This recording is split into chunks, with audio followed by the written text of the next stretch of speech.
Chuck Willer is the director of the Coast Range Association. He's a researcher, a rabble-rouser, and organizer with a long history of working for protection of nature and economic justice for rural forest communities.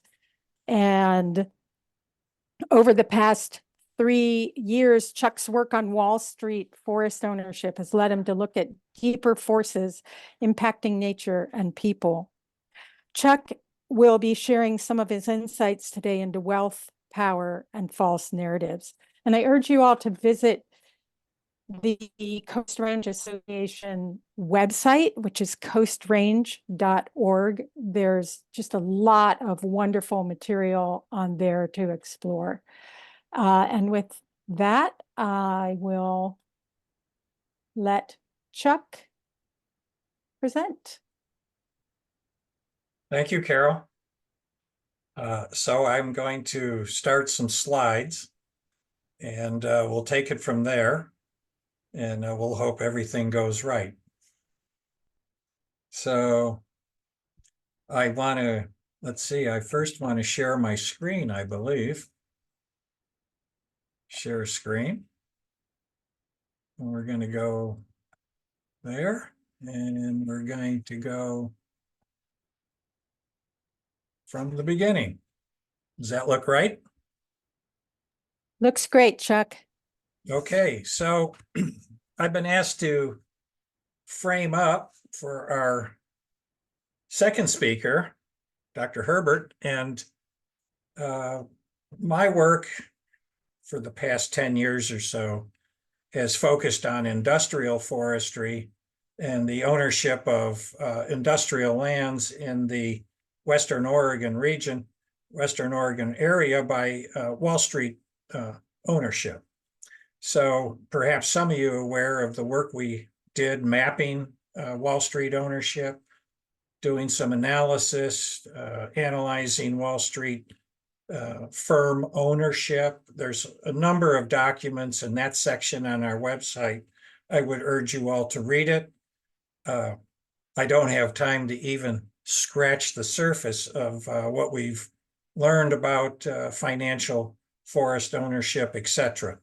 But it will frame up where I'm going to go today to lead into the excellent work of Betsy Herbert. So let's just get going.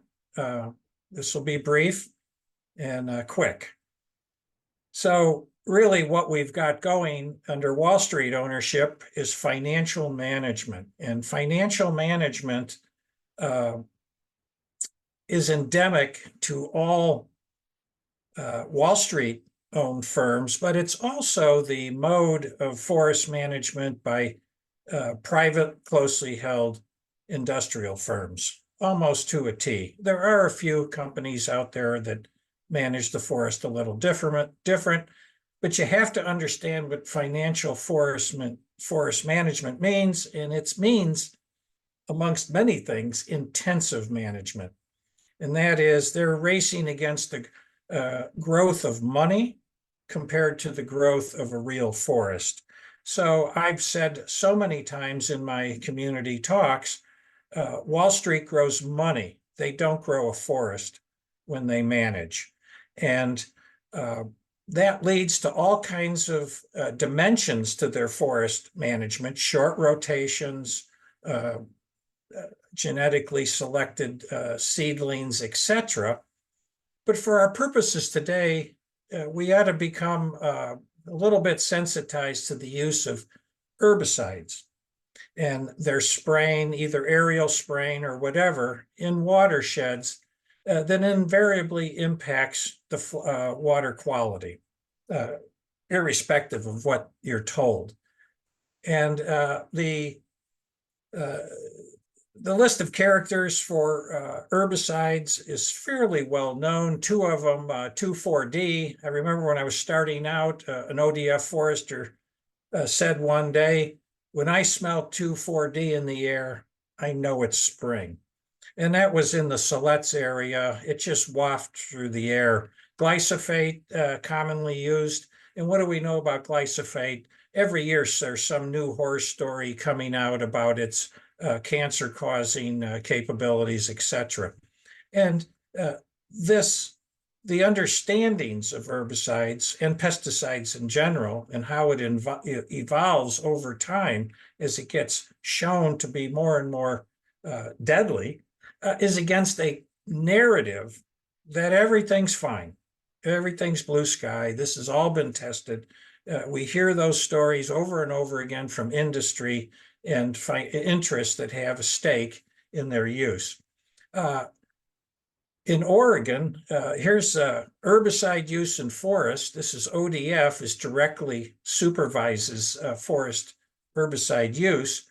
But if you look at ODF's website and their discussion of herbicide use in forest, they say right off that the lead agency is actually for herbicides in Oregon is the Oregon Department of Agriculture. So right off the bat, we have in the Department of Agriculture the fox guarding the hen house. And of course, in agriculture, herbicides are everywhere. It's just part of what it means to be a farmer, unless you're an organic farmer. So I was taking a look at that. I looked at the Oregon Department of Agriculture, and that leads to the pesticide management plan for water quality protection. This is what they lead into right off the bat when you drill into the Department of Agriculture. And you take a look at it, and they have a little diagram of how the whole system works, where these key agencies like DEQ and ODF all gather around, but there's the external stakeholders that are part of the process, and they all make up the water quality pesticide management team. Now, if you look at the diagram, facilitation and communication seems to be the purpose of this collection of entities. But the next diagram in their plan really has what these stakeholder and agency bodies do, and they identify, prioritize, assess, coordinate, evaluate. Basically, what you have is the foxes watching the hen house and creating narratives that reflect the interest of power and money, which I'll go into in a bit. So what this boils down to, and the problem in Oregon for some of these agencies is, of course, regulatory capture. And I love to use science fiction imagery in making my points, because science fiction is often more accurate than normal narrative. And that is a big problem in Oregon, the regulatory capture component. It's often built into the legal mandate of the agency for ODF to promote forest products. So they've got a conflicted legal mandate. Now, the question is, what's behind all this? And this is really what I've been speaking about in my community presentations. It's power in service to wealth, and that element is out of sight. It's not something we're told about. It's denied in the halls of power that wealth is basically controlling and pulling the strings. And I've got a whole presentation on how that component works, which I can't talk about today, but it's something to note. I'll just also note that Northwest Hardwoods, who owns the alder milling monopoly in Oregon, is owned by the Little John Company, a small boutique venture capital firm. That's Angus Littlejohn's boat. The boat is so big that you can actually go on the website that tracks big boats and see where it is at any one moment. And this is the kind of people who ultimately are behind Oregon's industrial forest and the practices that the forest owners and managers do. it doesn't, when they're out there spraying the watershed, aerial spraying out of helicopters, it doesn't impact Angus Littlejohn's drinking water. It impacts the drinking water of average citizens. So what the system really plays to a lot is that people are trapped in a divide people and confound understanding reign of media messaging and stories, and it's embedded in the economics that's taught at OSU, which, by the way, I have a whole slideshow on, and all kinds of other ways that the understanding of what's really going on gets confounded. And the reality that you see, a lot of it depends, of course, on the institutions telling the story. My belief is that the image on the left for many issues, that's reality. A wasteland of torn communities, depopulated rural areas, and the list goes on, whether it's healthcare, the prison industrial complex, all kinds of phenomena, socially and biological, including the global warming crisis and the global extinction crisis. But the image presented often about how things are and how things are working, particularly in a town like Corvallis here, is leave it the beaver level. It's blue sky. It's people looking out of windows that I don't know what world they see, but it's not the world that is real. And as Chomsky's pointed out, the smart way to keep people passive and obedient is strictly limit the spectrum of acceptable opinion, and yet allow very lively debate within that spectrum. That is really what goes on here, and it comes under the rubric by politicians of the Oregon way, which you'll hear again and again as laws are debated, etc. The spectrum of debate is highly limited. Processes are rigged. The DEQ manual on pesticides, that's an example. One of the things I've been pointing out recently, and what I think one of the problems for breaking through the false narratives, is that we often are only dealing with events. Aerial spraying happens in your backyard. It happens in your watershed.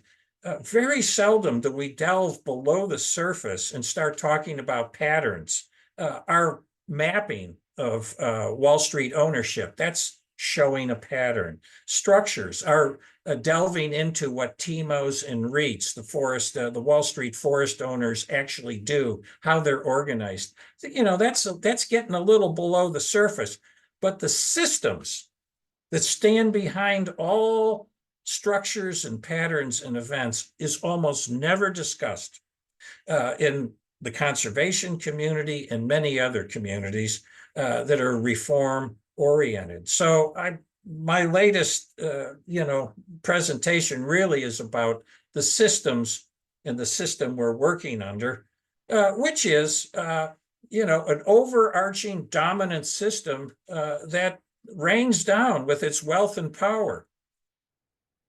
My belief, and it's a belief that somewhat is grounded in successes of the past, particularly against the tobacco industry, that was all powerful and all dominant, was you have to fly under the radar and organize at the community level, get out quality information, whether it's about your watershed, whether it's about herbicides, pesticides, whether it's about whatever issue you believe, because these dominant forces are not able to penetrate all space, and particularly at the community level. So Coast Range Association, and what I've done, particularly for the past 20 years, is try and create tools that empower people locally.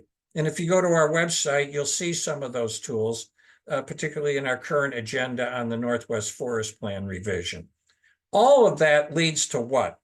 And I said this in my presentation to Rockaway Beach folks on the Jetty Creek Watershed. I was the keynote speaker on a series of speakers they had.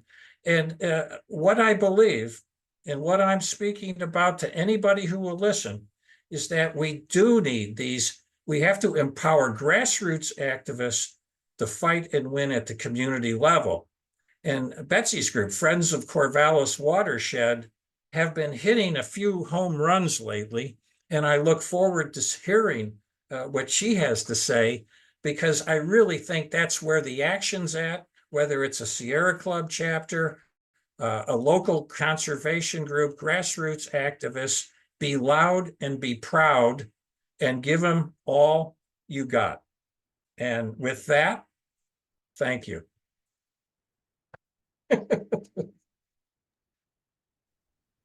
Thanks, Chuck. So we'll have you unshare your screen. Will do.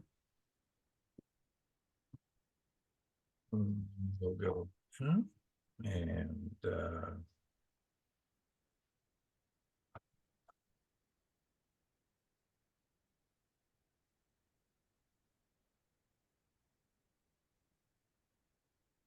And thanks, Chuck, for diving below the surface there. As you were saying, that's a huge, I mean, it really is the question, where do we put the levers to change the system?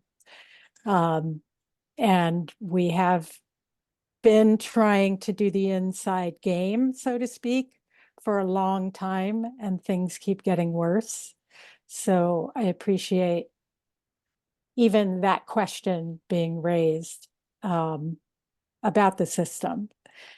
So our next presenter is Dr. Betsy Herbert.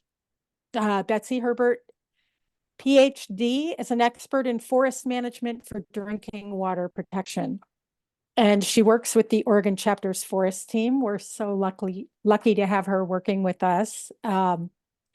And also with Friends of the Corvallis Watershed. Dr. Herbert will be exploring how both the city of Corvallis and the U.S. Forest Service came to ignore their mandate to protect the Corvallis watershed as a critical source of the city's drinking water, and turn to exploiting it for timber revenue. She will discuss the false narrative used to justify that transition and ways to change the narrative. So, Betsy, welcome and thank you for being here.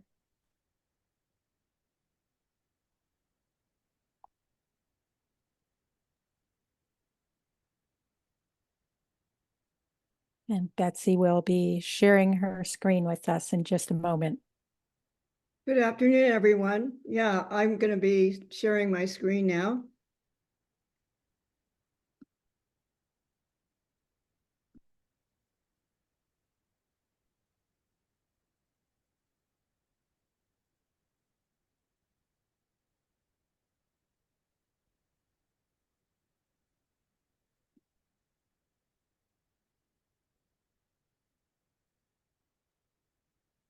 Looks great, Betsy. Great. Okay. Well, thanks, Carol, and the Oregon chapter of the Sierra Club. And thank you, Chuck, for that great presentation, shining the light on some of those hideous narratives that we're all too familiar with. So,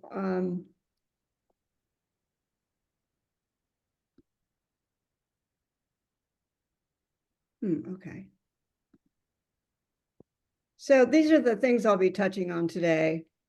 I'll start by reviewing some statewide false narratives about forests and drinking water perpetrated by the timber industry, and briefly explain how to pierce such narratives. And then I'll present some acknowledged ways to best manage a watershed for drinking water, and then touch on my own research. And I'll use the example of the Corvallis Municipal Watershed, demonstrating that some of these local false narratives that really they follow from the statewide narratives. So how do you pierce a false narrative? Well, first of all, you got to recognize it. You got to check the source. You have to read the fine print, do your homework to understand why it's false, and then call it out publicly for what it is. So some of those statewide false narratives about logging and spraying in Oregon drinking watersheds are some of these here. Oregon Department of Forestry protects watersheds that supply municipal drinking water, blah, blah, blah. And we already heard about herbicides and how just all of these practices don't harm water quality. So I'll just go through some of these one by one and try to do a little expose for you. So the first statewide false narrative is that the Oregon Department of Forestry protects watersheds that supply drinking water. Notice the source of this statement. It's the Oregon Forest Resources Institute, OFRI. To pierce this false narrative, know that OFRI, the Oregon Forest Resources Institute, has been discredited as a taxpayer-supported propaganda machine for the timber industry. And while it's true that Oregon's forests produce good quality water from the forests that are logged must be treated by expensive energy-consuming water treatment plants to produce that clean water. And while Oregon forest practices have improved, they're still woefully inadequate to protect source water quality. The Oregon forest practice rules have no special considerations for watersheds that supply community drinking water. And ODF doesn't even assess logging at the watershed scale. Right, so the second statewide false narrative is that all Oregon forests supply high quality drinking water, whether they're logged or not. And this has been perpetrated by this Trees to Tap conference and paper that was sponsored by OFRI. And this statement is so misleading. Forests generally provide better source water compared to other land uses like agriculture and parking lots. But the statement wrongfully implies that all forests supply high quality source water, no matter how they're managed. To counter that, the Oregon Department of Environmental Quality found in 2020 that industrial logging is a risk to more than 170 different public water systems. Now, about spraying and drinking watersheds, Chuck did a great job of exposing that one. I think that's something we all knew from different sources, but OFRI spreads this propaganda to, it's very patronizing what they say. Traces of herbicides can reach streams via drift during application in the absence of forested buffers. This is true, but then they say, while herbicide detections downstream were orders of magnitude lower than human health standards, some nearby residents have raised concerns. This is a very patronizing statement, and it's very misleading.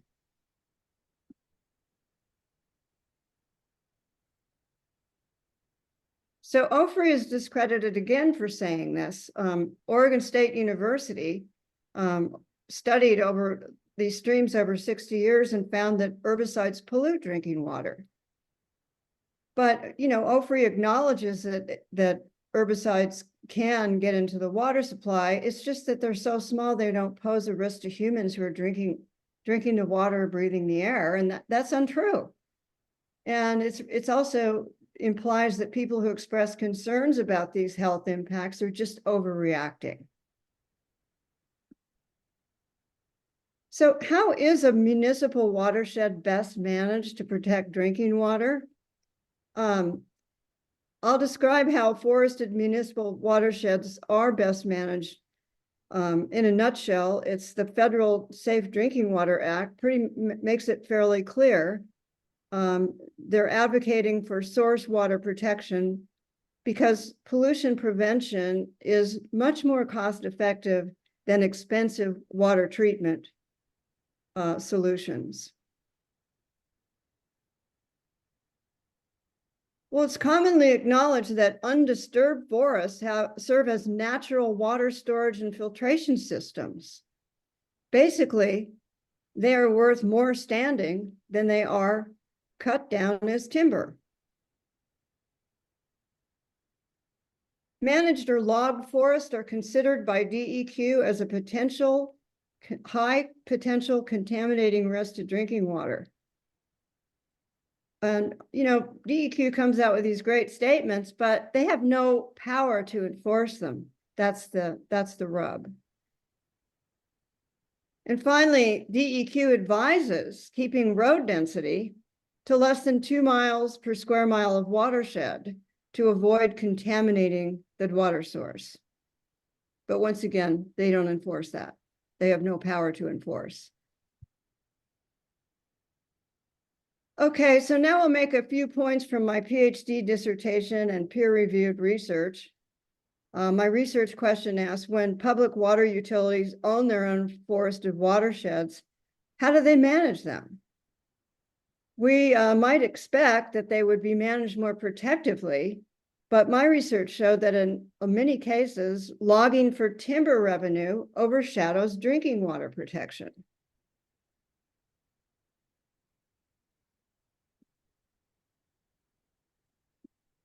Oops.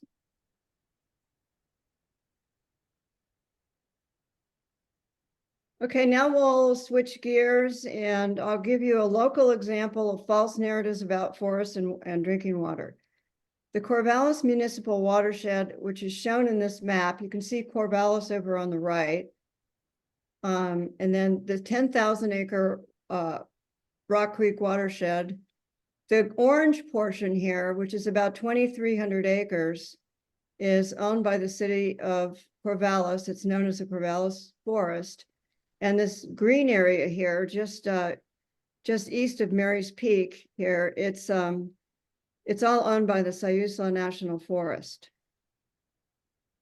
These 3 red stars here are the current water intakes for the Rock Creek Water Treatment Plant that supplies about 1/3 of the water for the city of Corvallis.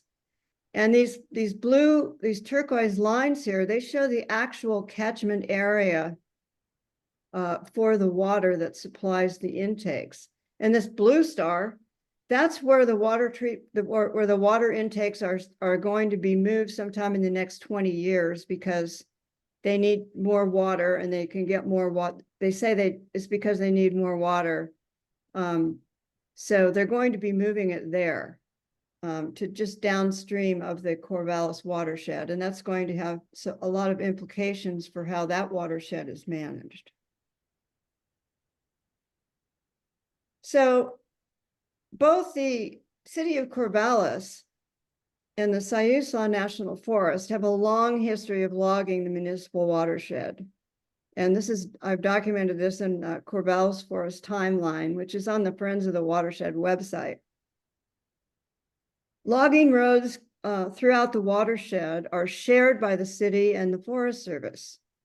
The Forest Service originally built those roads and they've been sharing them and maintaining them with the city for many, many decades.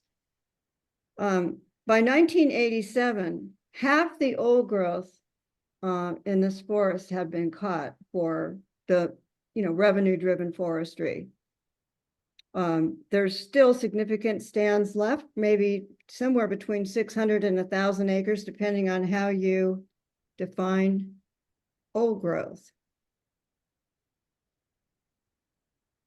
The city of Corvallis has contracted with Trout Mountain Forestry since 2006 to prepare and implement the Corvallis Forest Stewardship Plan, which defines how the forest would be managed.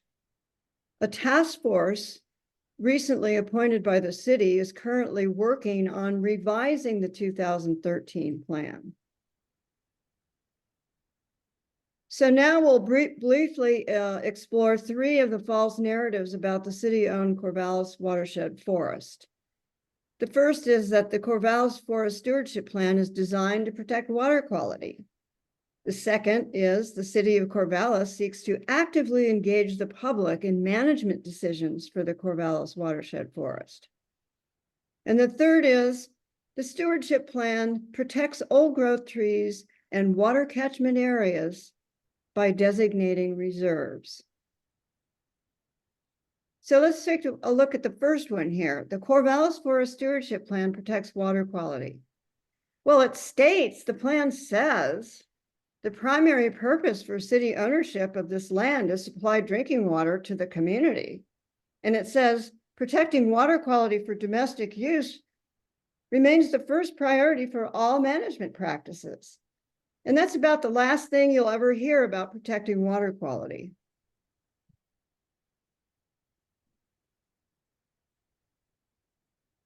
To pierce this false narrative, I argue that the Corvallis Forest Stewardship Plan is a misnomer. It should be called the Corvallis Forest Timber Management Plan.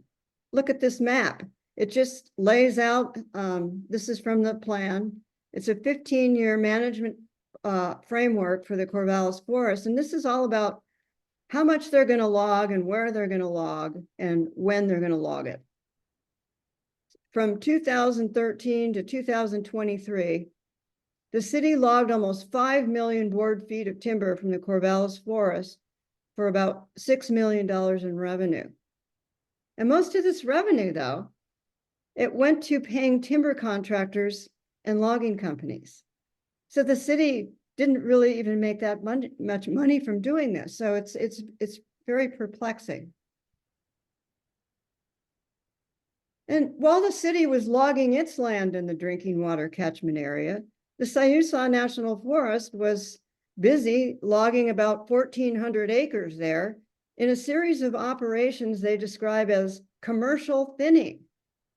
So shown here is a telephoto shot of commercial thinning on steep slopes above Griffith Creek, one of the city's water supply intakes. Now that says thinning, but that's a very close to vertical slope there. And you can see there's probably 70% of the canopy has been removed.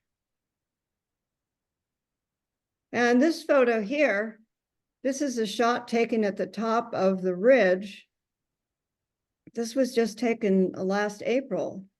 And this is where the logs were hauled out from below on the logging roads that are so greatly maintained by the Forest Service. You can see what a great job they do of maintaining their roads.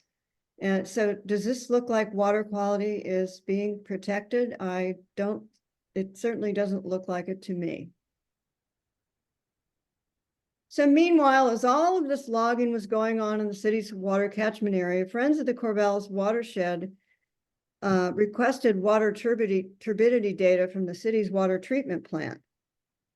They have to monitor the turbidity. That is it's a widely acknowledged indicator of water quality. They have to know how dirty the water is that's coming into the plant, because if it gets too dirty, they can't treat it. It'll just gum up the works. So they have to monitor it 24/7. So we got about 2.6 million data points from them from 2008 to 2022, and had it analyzed by an independent data scientist. And this is what he found. This is the key, the trend line. You can see the turbidity is steadily rising. And this red line here that's the time when the threshold is, the water's untreatable. So it's hovering all around that area right now. It's surpassed it in 2022. This trend shows that these streams could be listed by DEQ as impaired under the Clean Water Act. So much for water quality.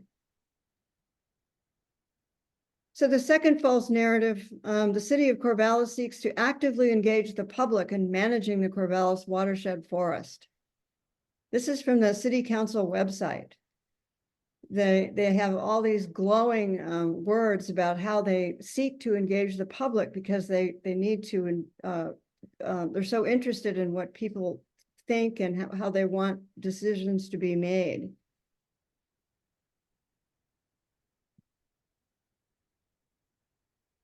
But is the city really engaging the public? Clearly, what the city does indicates that it is not. First, the city manager appointed the task force that is revising the Corvallis Forest Stewardship Plan. Even though the city charter says that it's the mayor's job to appoint the task force, the city manager actually stepped in and did that without the city council even complaining about it.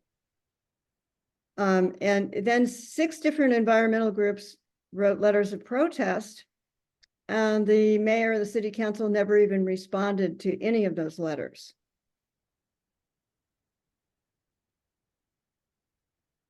And another example, it's not just the city council that dismisses the public views. The task force has repeatedly ignored the public's requests for alternatives to logging. Generally, when you have a plan, but for the city, there'll be different alternatives presented. But no, there's only one alternative, and that's logging. It's just how you're going to log that they're talking about. The task force has also ignored public testimony, citing its flawed process of making policy recommendations without assessing watershed conditions. It's like a doctor prescribing drugs without first examining the patient. Oh, and then there is the survey conducted by Corvallis Public Works that found that the public overwhelmingly wants drinking water protection and wildlife protection rather than commercial logging, as the graph shows. But the task force dismissed these results and the vast majority of public comments, and they're recommending instead to renew commercial logging of the forest. And the false narrative number 3, the stewardship plan protects old growth trees and water catchment areas by designating reserves. So here's a map from the plan. It shows the designated reserves in the dark green, which includes the land that the city owns inside the catchment areas. And it also includes the older forests. So it says that the commercial logging is prohibited there. And that sounds pretty good, doesn't it? Well, you have to read the fine print, because it says commercial timber harvesting is prohibited in these reserves, except to enhance habitat or speed development of desired future conditions.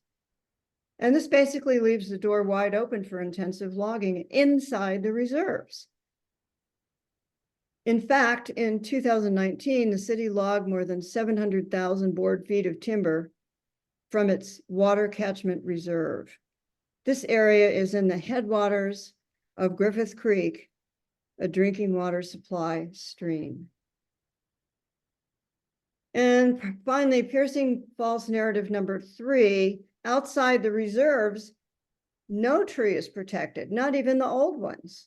This oldie in the photo, and others liked it, were marked for cut in the old peak thinning, which has been put on hold while the plan is being updated.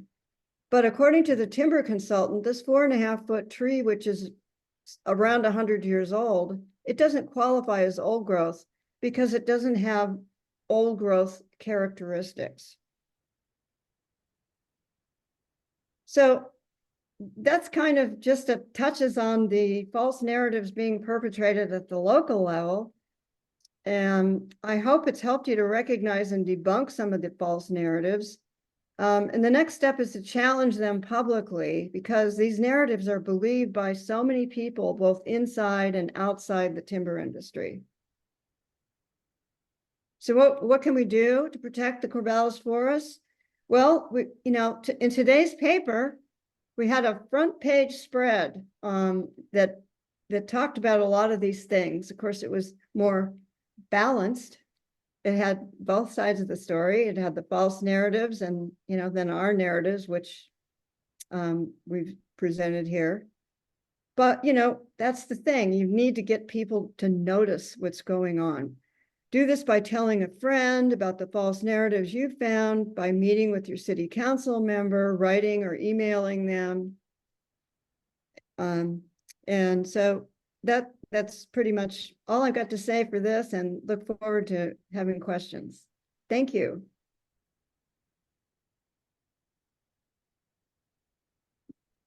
Thank you so much, Betsy. That was incredible information. And congratulations on the story that came out today.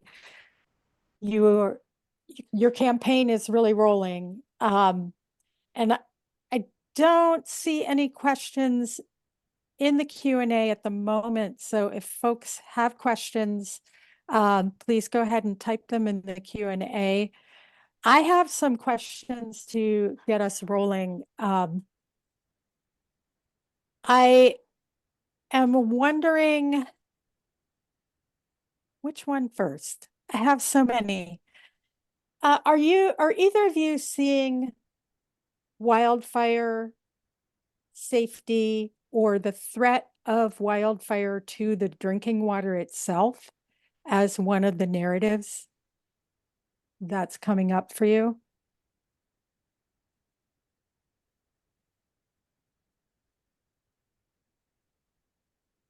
Well, I can speak to that.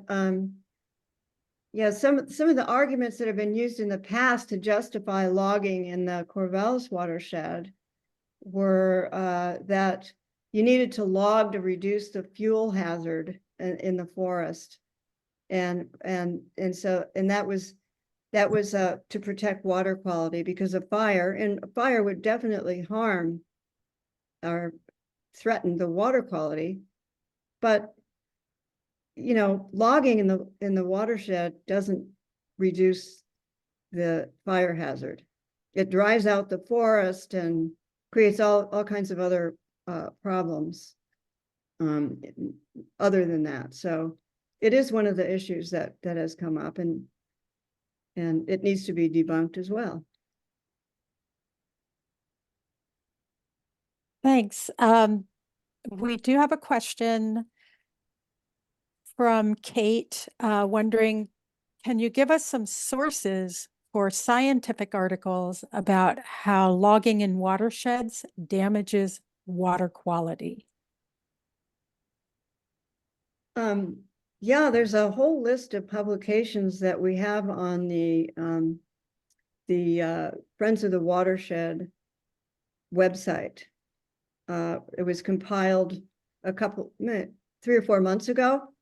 So you can go on the website, and there's plenty of articles there. There's a lot of really great research coming out about how logging not only affects water quality, but it also, and this has actually been known or documented for a very long time, that logging in drinking watersheds can really restrict the water during the summer months when it's most needed. So it's not just water quality, but water quantity that's affected.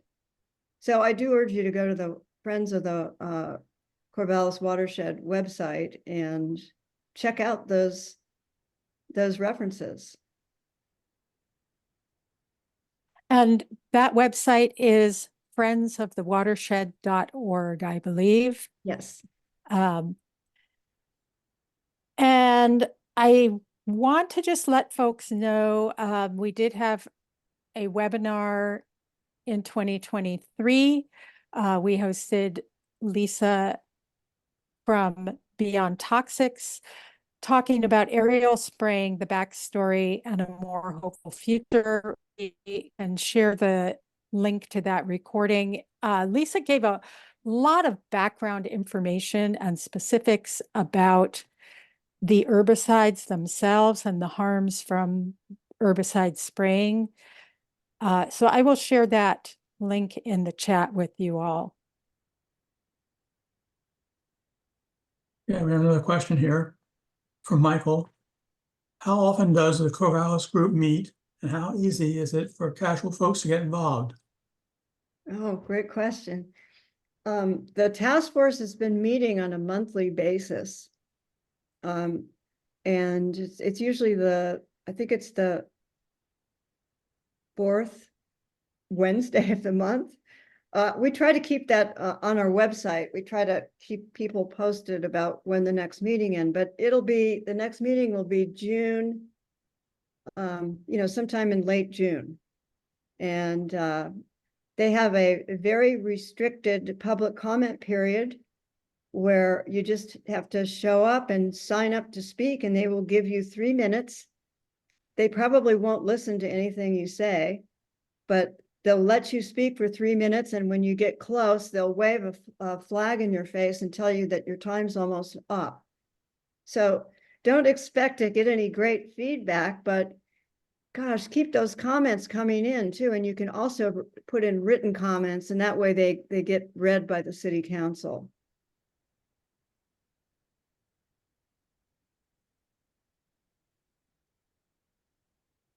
Okay, from Doris Ellis, why does DEQ list the waters with high turbidity as impaired so that someone would have to do something about this? Why does DEQ list Why the doesn't with high? DEQ? Yeah. Well, it doesn't. Oh, DEQ lists the waters with high turbidity as so impaired that someone would have to do something about this. DEQ it's really pretty dysfunctional. They have a system for calling for data.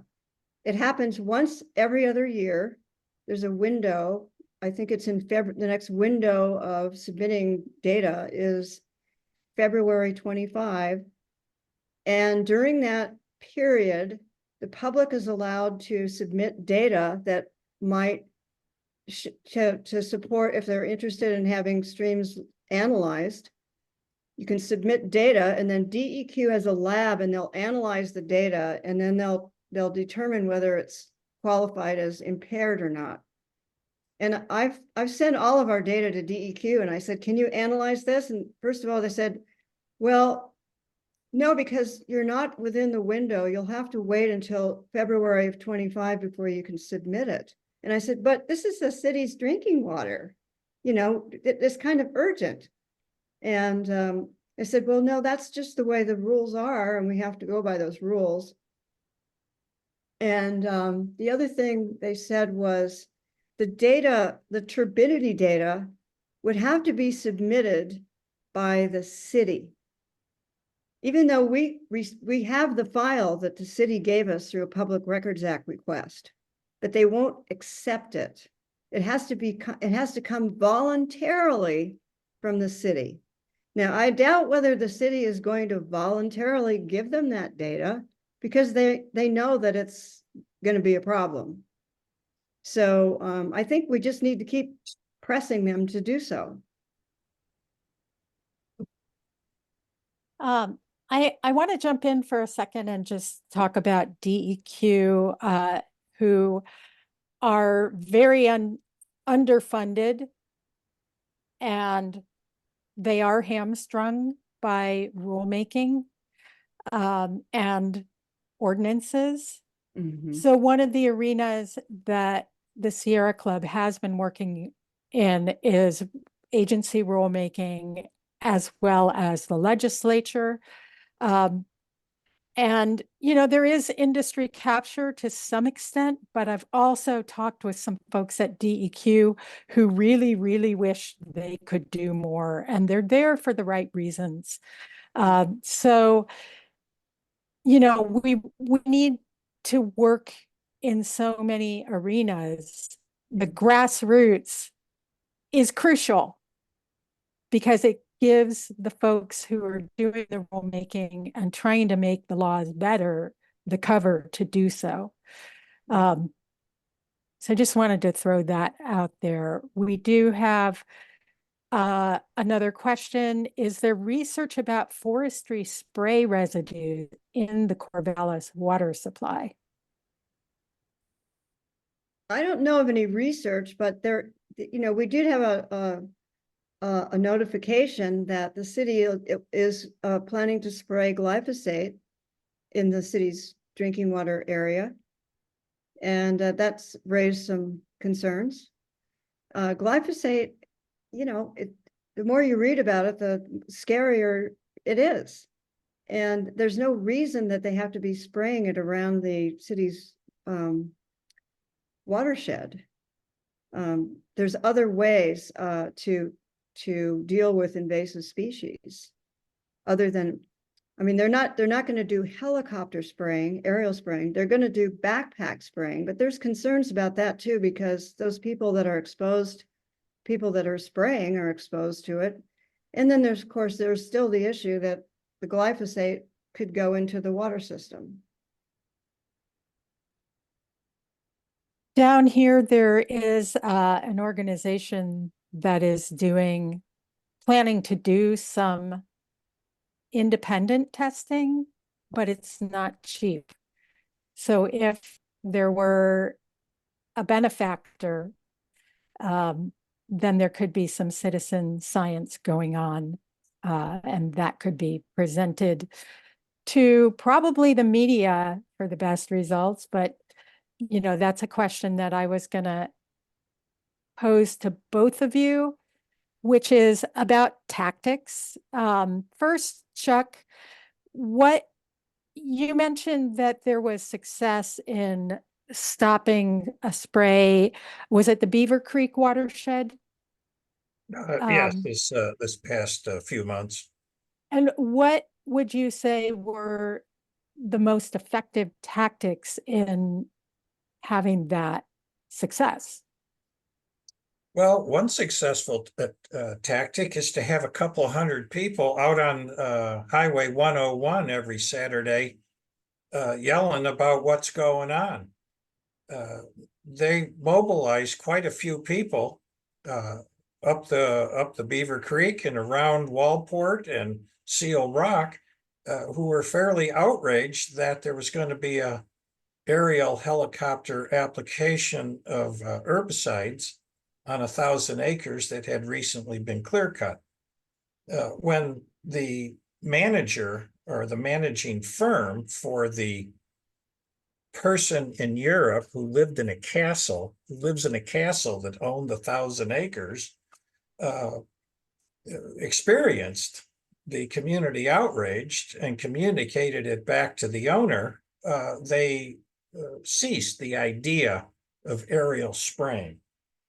Now, that doesn't mean there won't be some application of herbicides, perhaps manually on the ground, but particularly that close to the ocean where foresters say, oh, we have to spray and use herbicides. But it's an example, Lincoln County is an example of a fairly educated public about the dangers of herbicides and has made itself known. The public has made itself known. They don't want them.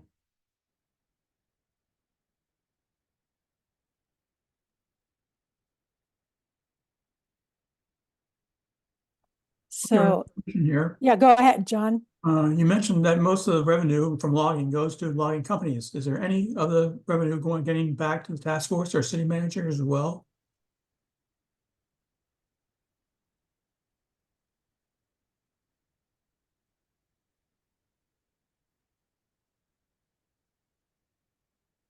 Let's see, Betsy, are you looking for your unmute? Yeah. There you go. Okay. Is any of the money going to the city manager or the task force? Yes. The task force is a volunteer group. They don't get any money from any of this. And, they have to put a lot of time in. And we did get, one of our members, actually it was the Audubon Society, did a Public Records Act request to the city to get their timber revenues for the past 10 or 12 years, and and also how that expenses, to see how the revenues were spent. And it took Audubon about 6 months to get that data. And it cost them over $1,000 because the city would not give them a fee waiver. Even though it was obviously, data that should have been posted on the city's website. That we'd have to pay, that Audubon would have to pay $1,000 to get it was absurd. But there's a whole list. I think their revenue data is going to be posted on Friends of the Watershed website, if it isn't already. And you can see where the money was actually spent. And the city, the city didn't really net that much from the logging. They logged a whole lot of area, but there's a lot of disturbance in the watershed, but they didn't get much in return for it. So there's something going on. I don't know whether it's just the culture of logging that is so stubbornly held by the city council and in the public works department, but I don't know if there's any, we don't know if anyone's getting anything out of it personally. That would be corrupt, and there's no record of that going on. I can say something about this. The city, I haven't looked into Corvallis, but for example, the Department of Forestry manages a lot of forest land, state forests. When it lets out a timber sale, the purchaser assumes the cost, and there's a net that goes to the Department of Forestry. It looks to me like the city of Corvallis is selling the timber itself and contracting firms to do the logging. Well, it takes about 2/3 of a dollar for every dollar that you get in timber sale. About 2/3 goes into the cost of production, which is the logging. So the city seems to be having an odd accounting approach here. If you agree the fact that there should be revenue. The bottom line is that the city appears, from what I've heard, to not really make any money off this. By the time you factor in the management of the watershed, all the logging plans and everything like that, and in public works, and the cost of timber harvesting and cutting, it's a washout. So what's going on here is not a city that's looking for revenue. What's going on here is a culture that is colonized, a bureaucracy and a workforce, that logging is just normally part of what Oregon does. Mm-hmm. And it's, we've got the School of Forestry here in town.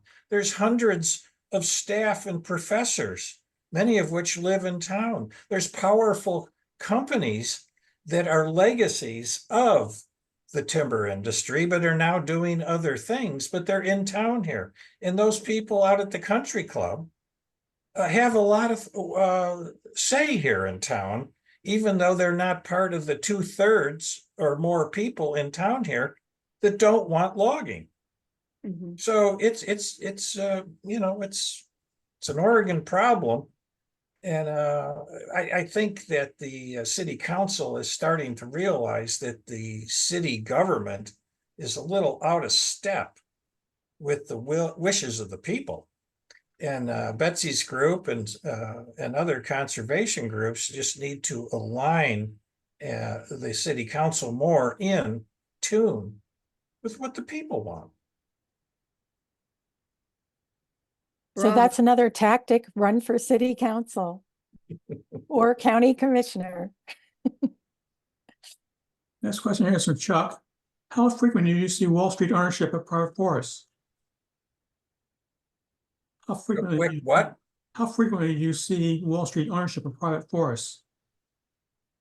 Ownership of forest? Well, yeah, how Wall Street. prevalent is the Wall Street Ownership. ownership Oh, okay. in private forestry? Okay. About 60%, about 80% of forest land's industrial. And 60% of that is Wall Street owned. Biggest company, mostly it really boils down to Weyerhaeuser, which is a real estate investment trust, and their timber division, which makes up most of the company, is a real estate investment trust because so they won't pay corporate income tax. So the whole thing is the whole Wall Street deal. When they convert to a real estate investment trust or a timber investment management organization, is all to avoid federal income tax. And then along the way, over the past since 25 years, is that they engineered also a lowering of their state tax burden through changes in state law. So, we've got timber land owners that make quite a good penny off of timber growing, but in the wood products industry, that's really not where the big money is. The big money's in the timber mills.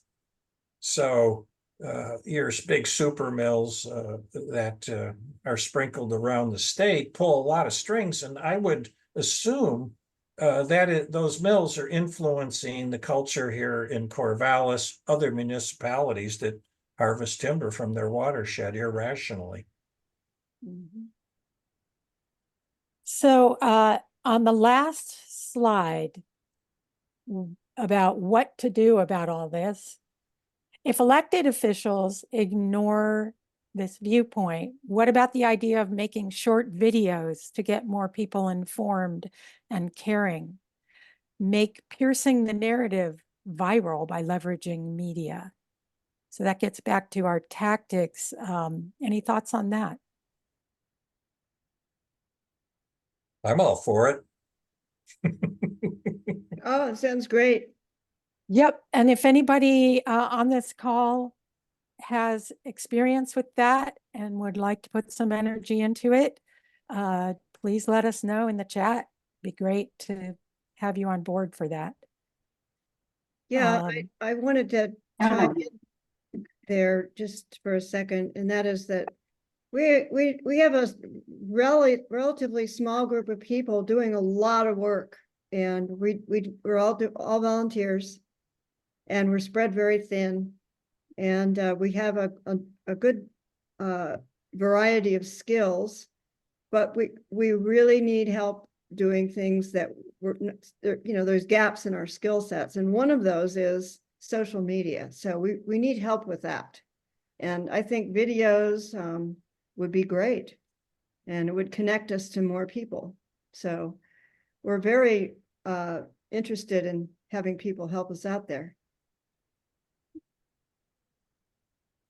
So I see a couple of questions that actually came in the chat, and we'll try to get to those, but there's some that were posted in the Q&A quite a bit ago. Any advice on combating the narrative of logging in watersheds for forest resilience, such as multi-age forests doing better under the implied threat of major hurricane damage and such? I know that's been something the forest defense community has been working to dispel in every area, not just drinking water. But what are you all seeing, and has any framing been successful? Well, I got something to say about that. For one, the first thing you have to do is ask, what forest are you in? If you're in the coastal forest, a wet forest, there's no need to log for forest health. There's no need to log. Forest ecosystems play out the way they are. And, sometimes there's fire, sometimes there's not. A coast range forest, wet forest, there's nothing you can do for forest health that makes really any sense by contemporary understandings of the science, in my opinion. And this whole, now when you get into the fire narrative, I think the whole climate and fire issue needs for wet forest and coastal forest is to basically keep the canopy intact, keep the moisture on the ground. And this thinning regime that came out of the beginnings of the Northwest Forest Plan, thinning the plantations in the Sayuse Law, I think has to be totally rethought. The thinning is far too severe. You saw it in the telephoto Betsy showed.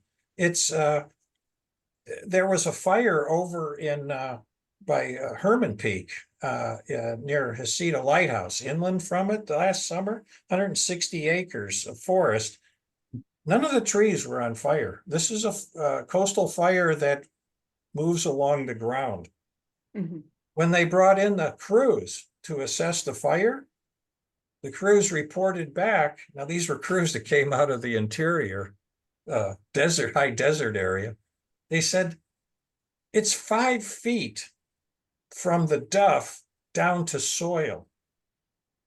5 feet of organic matter. We cannot build fire lines. I mean, when you start seeing that we've got forests like that, you have to rethink everything.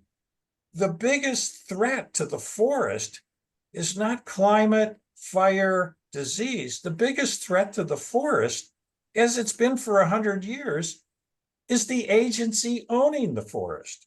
Yeah. The Forest Service is the biggest threat to the forest. Smokey the Bear and their fire suppression for the past 100 years has been the biggest threat to the forest. Their management is the biggest threat to the forest. And the Northwest Forest Plan did a good job of putting a clamp on that. But now they're going to amend it. Lord knows what will happen when the DEIS comes out in days or weeks. So you got to step back on these narratives and see what the larger frame is, and you just start rolling with, oh, it's fire, it's this, it's that. Yeah, what about it's the agency? So I just want to give a plug. On June 13th, there will be a rally in front of the Forest Service office, I believe, in Portland. And I don't have the details at my fingertips. If anybody has that, I wanted to give a plug for the Pacific Northwest Forest Climate Alliance, which is doing amazing work bringing folks together all across the Pacific Northwest to organize on all of the threats to our forests, and to advocate for forests as a solution for climate change. And that is who's organizing this protest. If you're in the Portland area or can get there, it's going to be another moment where hundreds of people being there will draw the media and get the message out. And we really do need to get the public activated around this Northwest Forest Plan amendment. So I will try to send out information about that with the follow-up materials to this webinar as well. Francis is asking, is there any information on if well water could be contaminated by aerial spraying on adjacent clear cuts?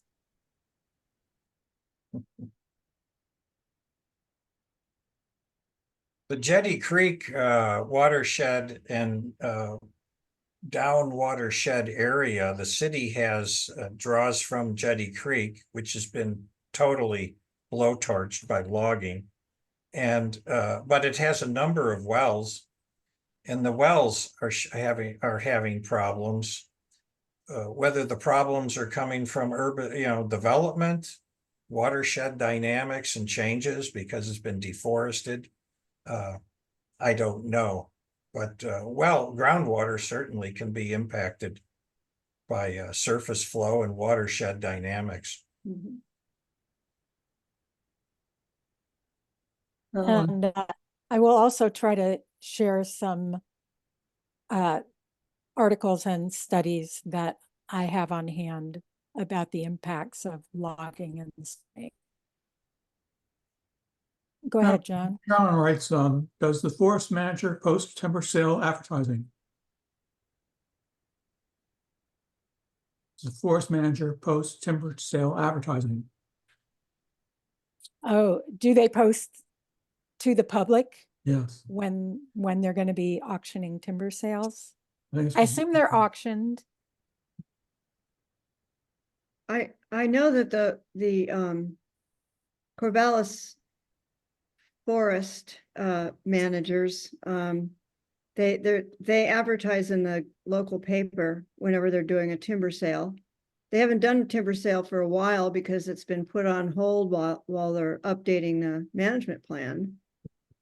But yeah, when I was doing the Corvallis forest timeline, I was finding all kinds of bids going out for bid on timber sales in the Corvallis forest, and it was either the Siuslaw or it was the Corvallis, the city. So they advertise for timber sales. So we have just a few more questions, and we're going to need to wrap up fairly shortly. One, I'm going to just summarize because it's long, but it's about the folks in power and their enmeshment in different organizations. Okay, I'm going to read it. Rick Warehouser lives in at least one of his houses in Massachusetts. He's president of the New England Forestry Foundation, also a former direction of Massachusetts, the Nature Conservancy. He's a founder of a private equity firm, wrote a book for land speculators entitled Timberland Investments. The NEFF received $30 million to promote smart forestry and mass timber. Basically, the timber industry is receiving millions to push its PR narratives. So the question is, how can you effectively explain to the public the intertwining of greenwashing groups such as the Nature Conservancy and the timber industry? That's a doozy.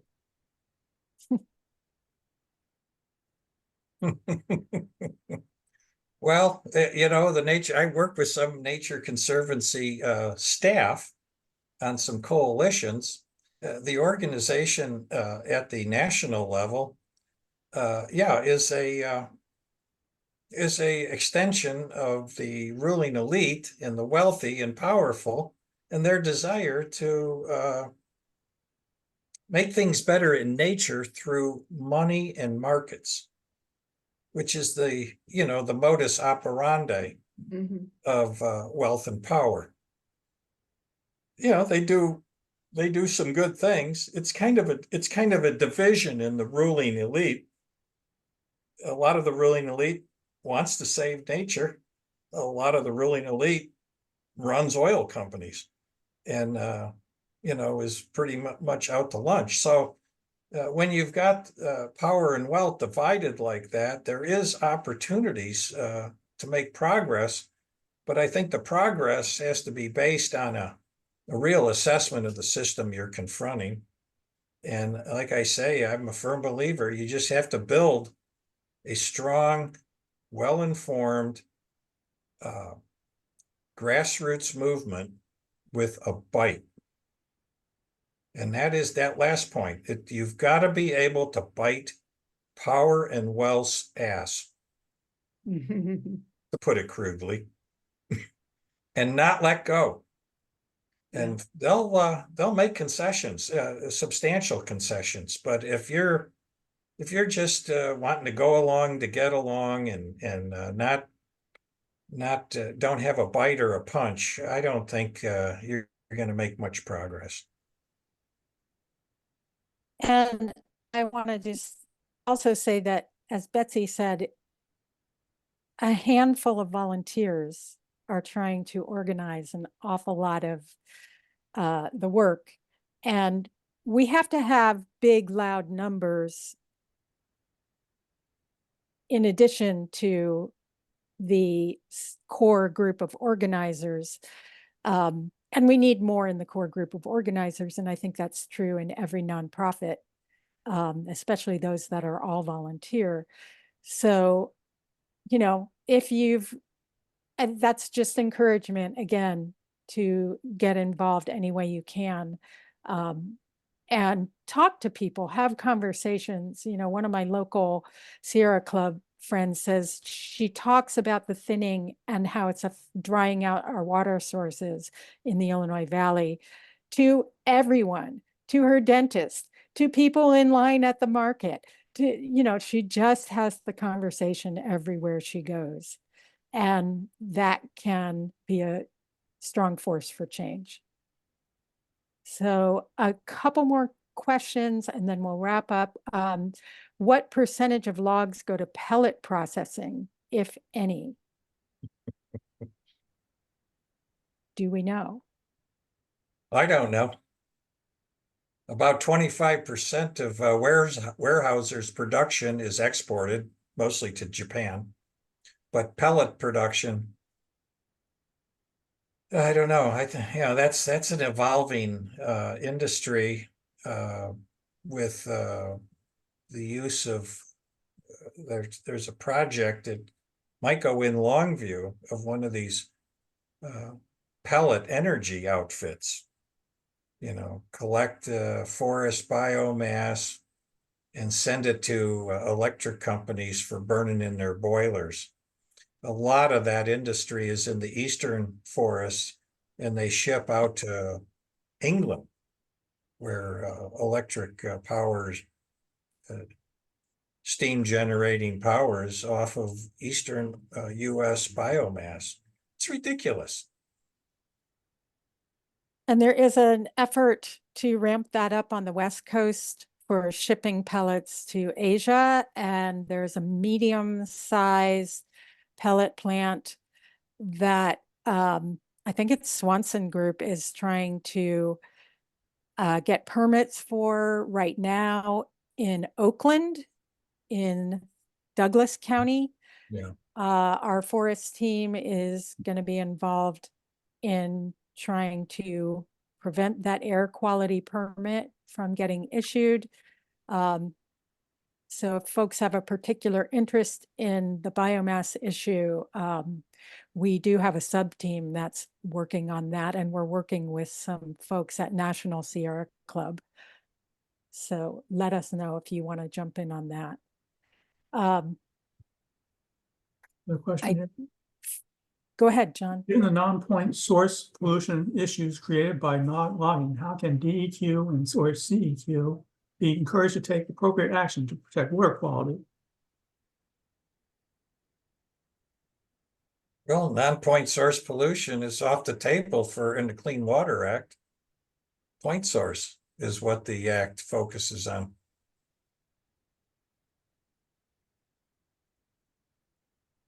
Any thoughts, Betsy? Well, you know, I think, as you said before, Carol, DEQ is understaffed. And every time they try to assert themselves, the legislature cuts the budget or threatens to cut the budget.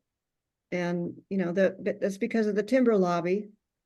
So really, DEQ is kind of well, it's one of those captured agencies.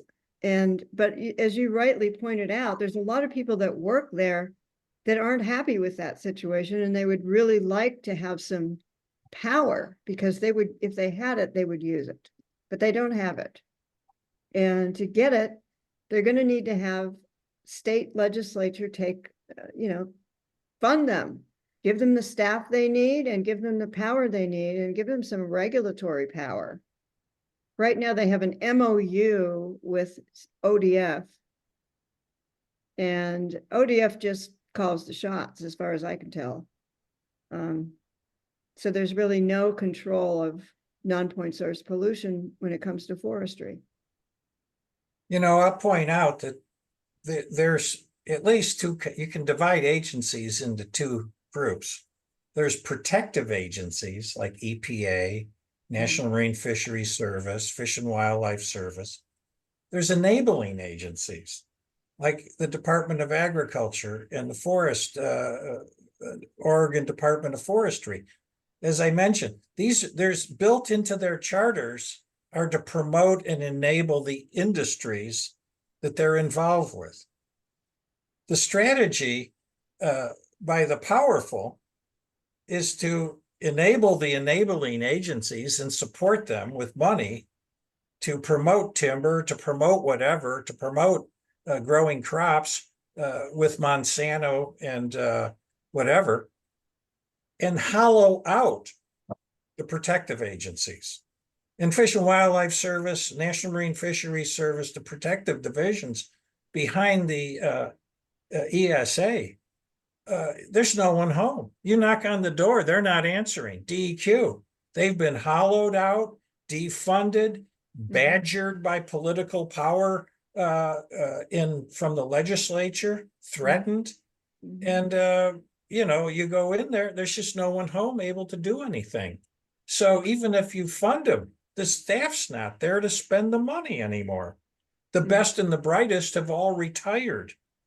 So we need there's a revolution that's needed. That's no secret that this country has just over the past 30 years with the counter-revolution Reagan leveled against government and public interest, the corporations rule the world. And we've got to overturn that, not ever lose sight of how big the problem is. The good news is that these guys have got the planet on a death spiral trajectory with biodiversity loss, the extinction crisis, and global warming. They're going to have a day of reckoning, and we better get prepared to hold them accountable, change things. Well, that sounds like our wrap-up statement. So I want to thank everyone who has stayed on to hear all these great questions and answers. Thank you so much, Chuck Willer and Dr. Betsy Herbert, for sharing your thoughts and information. And again, go to the websites of the Coast Range Association and friendsofthewatershed.org to find out how you can get involved in the campaigns that are going on. Get out into the forest, take photos, show up at meetings, come to our forest team meeting, and thanks for everything y'all are doing. And thank you, John, for helping today. Be well, everybody.